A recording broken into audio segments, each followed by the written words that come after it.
Welcome to Dominant Dynamics, where our mission is to elucidate the essential masculine dynamics needed to thrive and excel in the contemporary world, despite the prevailing notion that our desire to succeed is misguided. Today, I stand before you to shed light on a pressing issue that has been gaining momentum in recent years, the increasing trend of men checking out of a society they view as nothing short of a scam. It is crucial that we address this phenomenon, as it has profound implications for the future of our communities, our economy, and our overall well-being. Men, once considered the backbone of society, are gradually disengaging from traditional roles and responsibilities. We are witnessing a growing number of young men choosing to withdraw from the workforce, shying away from commitments, and avoiding the pursuit of long-term relationships. This societal shift is not a mere coincidence, but a reflection of complex underlying factors. Western culture has become a cunning deception for men. Rising early, you laboriously pay for a house you hardly inhabit, owning neither it nor the land beneath it. Instead, a mortgage shackles you to a bank that lends pretend money created from thin air, charging you interest on funds it never even held in the vault. Your car, primarily used for commuting on congested and dilapidated roads, never sees your tax money contributing to any tangible improvements. Meanwhile, you pay 30 to 50% of your income taxes, which go to a government that wastes it and gives it away, while that very government spends your hard-earned money on programs you usually disagree with. Furthermore, sales tax is used to purchase items you scarcely care about, all to impress people you don't even like. Suppose you succeed in your investments with income already taxed. In that case, you face additional capital gains tax on the profits, essentially taxing the same money twice. The motivation behind these financial endeavors is often to impress a woman enough to commit to you, even though chances are good she's had too many partners in her past to create a legitimate long-term healthy connection conducive for building a family. Unfortunately, living with or marrying her could lead to her claiming half of your lifetime accomplishments, and worse, your children, should she have a change of heart down the road. It's a sad reality that most men now painfully accept. Young men are increasingly opting out of the workforce as they perceive a bleak future with limited prospects and opportunities. Western women are often deemed unsuitable for marriage, thus making them undesirable, and family courts seem stacked against men in nearly all divorce cases. This disillusionment has caused many young men to lose interest in dating, work, and even military service. The notion of acquiring land and finding a woman without a substantial history becomes almost impossible after college. Consequently, many men are saying, "Screw it," and withdrawing from conventional pursuits, indulging in leisurely activities instead. And when men can't find meaning or purpose in their lives, they dull themselves with pleasure. This withdrawal has had and will continue to have deleterious repercussions on society. Our economy relies on replenishing the workforce with skilled tradespeople, but if young men refrain from entering these professions, we face a shortage that will lead to dire consequences. With the decline of ample incentives like the land grants which existed in the past, viable high-paying job stability, or familial prospects now, young men have little motivation to take on these roles. And how can you blame them?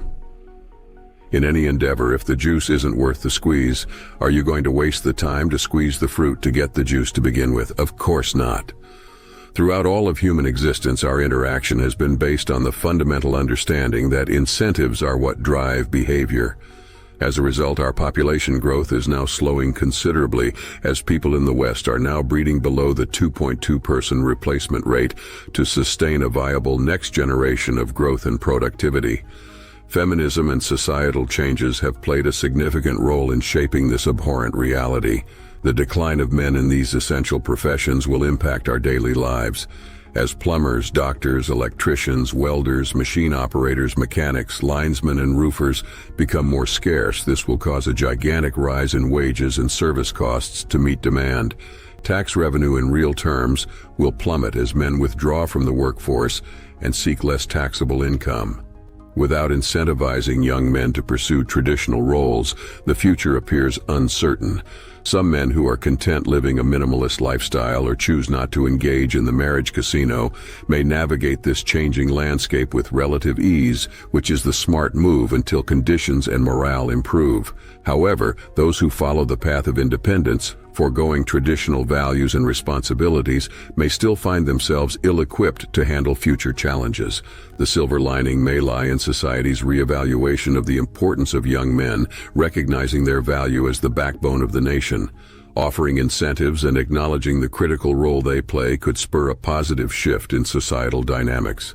It may also pave the way for a resurgence of traditional families, where men and women work together to create a more stable and prosperous future, instead of dooming their progeny and future generations with such outlandish foolishness. As we confront these pressing issues, we must collectively grapple with the consequences of recent societal shifts and seek solutions that foster a more balanced and sustainable future for all. One potential approach is to create incentives and support systems that appeal to young men's ambitions and desires. Instead of deterring them from entering skilled trades or other vital professions, we should highlight the importance of these roles in sustaining a thriving society. Offering educational grants, apprenticeship programs, and even financial assistance to young men interested in entering these fields could spark renewed interest and enthusiasm. Furthermore, we must reconsider the roles of both men and women within families. Emphasizing shared responsibilities and mutual respect can encourage stronger partnerships, fostering a conducive environment for raising children and facing challenges together. The trend of treating men as if they're second-class parents to their own children and families has to stop. They've received the memo loud and clear of what society thinks of them over the past 15 years. Additionally, addressing the biases and prejudices that have permeated our culture can lead to a more based society. Acknowledging the worth of each individual regardless of gender is essential to creating an environment where everyone can thrive. Treating each other as if one another is the enemy is exactly what the establishment has foisted, a new type of order out of chaos. According to the Bureau of Labor and Statistics, currently there are 7 million able-bodied working-aged men, 18 to 54, not in the labor market. That is absolutely astounding. Government, media, corporations, and the wokesters owe these men a giant "I'm sorry" followed by legitimate financial recompense for their behavior. Men keep the entire civilization functioning as they represent around 95% of tradesmen, farmers, transportation technicians, and engineers. Oddly, the independent boss women don't want equal representation in hard-working jobs. They only want equal representation in corporate and other high-end office careers. Society and the media crap on men endlessly, and add to this is the extreme hypergamy displayed by modern women, with the courts acting as their backup, treating men as second-tiered citizens. Because of this, men are checking out, and civilization is on the decline and will remain so for the immediate future. Here's something the media will never tell you about in America. White men make up 70% of the self-deletions, even though they only make up 30% of the population. Now that's a staggering fact, but no one really seems to take notice of it, with the millions of them leaving the workforce entirely in such large numbers for which we've never seen before. If you stop and really think about it, none of this should be surprising if you're having a party, but we're known for treating your guests awfully. Are you going to be surprised when they stop showing up?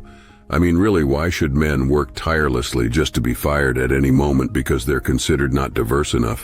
Why should they work 80-hour weeks just to marry a woman with a double-digit body count who has been ran through like a yellow light, who can divorce them at any moment and take their kids and money? Does that sound like something you would want to sign up for? Why should men even contribute to a society that blames them for literally every single problem under the sun? Even young boys are realizing this now. Can you imagine being in middle school today and your female teacher tells you you're bad and guilty because you're white and were born male? How would that make you feel? It all just becomes too much for anyone to listen to perpetually, so they begin to check out of a system they see as nothing short of a galactic swindle. Because we're so needed for the society to function, this will all eventually crash. It's just a matter of time now. Set your watch to it and stand back, you'll see. And since so many women have been brainwashed to say they don't need men, don't expect lots of men to be around you, as you will now have to be that supremely independent boss babe the TV told you you were. Because men are just in the beginning stages of waking up to realize that it isn't worth it for them anymore. And you can thank the overall disrespect, hostility, and unjustified criticism they've received for a long time now. Imagine treating 50% of the population who maintains your entire nation this way, and then being surprised you can't find a plumber when you need one, only to be shocked it's 250.00 an hour when he does come. When you look at the behaviors on college campuses today, along with men losing their livelihoods for faulty accusations by a litany of lying, dismissive, recalcitrant, fembot lunatics, is it any wonder that young men's college enrollment numbers are also now in the toilet? Irrespective of whether or not people want to admit this, men have built the world and are also responsible for maintaining it. But once you tell them they're obsolete and give them no reason to continue working for it, by stealing their families, weaponizing their females, and taking their livelihoods, then you can maintain it yourselves. And have fun doing that too, ladies. Have you ever done any roofing in the hot, boiling August sun, by the way? With everything being so highly service automated, which is just a phone call away, the perception is we aren't needed. But we're the ones who come out and service everything. I mean, who comes out to fix your tire when it's blown out on the highway, risking being hit by a truck doing 85 miles per hour? Who works on your elevators in your overpriced downtown shoebox condos? Who works at your water reclamation plants to deliver clean water to your homes? Did you think a little water elf lived in the pipes? This is the mentality of a sizable portion of today's modern females. The ungratefulness is astounding. I could go on forever, but I think you get the picture here. I'm not suggesting either that women are second-class citizens who've not had any notable societal contributions whatsoever, but 90+% of everything we have was thought up, created, designed, engineered, manufactured, built, sustained, and maintained by men. And ironically, they did it all for you. For women and children, and this is the thanks they get, to watch their women turn their backs on us, turn obese, cut their hair off, color it blue, and vote for larger government and higher taxes to make our already difficult lives even harder. Well, gee, thanks for all of that. Seems awfully strange. If you wanted them to continue working, you would treat them this way. Once again, around 95% of tradesmen, farmers, transportation technicians, and engineers are men. Oddly, the independent boss women who complain feverishly about equal representation don't want that in hard-working jobs. Suddenly, they're not interested in anything that doesn't have air conditioning and a corner window with a view. They only want equal representation in corporate and office careers. You know, the fun stuff they saw on TV and in their little phony soap operas or whatever their feminist college professor lady told them. Yet not a single person is holding them back from the garbage truck, learning plumbing, signing a contract for an oil rig, operating heavy machinery, or in the name of equality fighting for mandatory service in the military. Women think they don't need men because men are almost always there to take care of society regardless of the increasing hostility against them. For now, the only question is, for how long will those women who think men are trash be able to carry on without all the conformities that our modern society provides? I'm not angry. I'm trying to point out that men are 100% responsible for why we have what we have today. And no wonder they see this society as nothing but a scam now. Their governments steal from them, their institutions have been ruined, their wives and daughters turned against them, and the bankers and media are squeezing the life out of what is left of them. We're not asking for special treatment or even a pat on the shoulder, really. Although a thank you and an apology are long overdue, what men definitely do not deserve is to be treated with hostility and to be stolen from by this insidiously pernicious system. I also think these kinds of sentiments are harmful to the decent minority of women who wish to be with a good man, but can't find one because they've all given up and checked out. If this trend continues at the current trajectory, there will not be enough decent men available to choose from, willing to do anything, because the incentives aren't there, and they all turned into nihilistic bums. Only by reclaiming the roles men and women have played for 2 billion years of evolution can we foster support and incentives for critical professions and healthy relationships so we can pave the way for a more promising and prosperous future for everyone. Only through collective effort and a commitment to progress can we forge a path forward that transcends the current challenges and opens up new possibilities for a more vibrant and resilient Western culture which can rise again. Thank you for watching this current installment of Dominant Dynamics, where we are committed to creating continually improved content today's young men can benefit from. Please like, comment, share, and subscribe if you found value in this message. Thank you.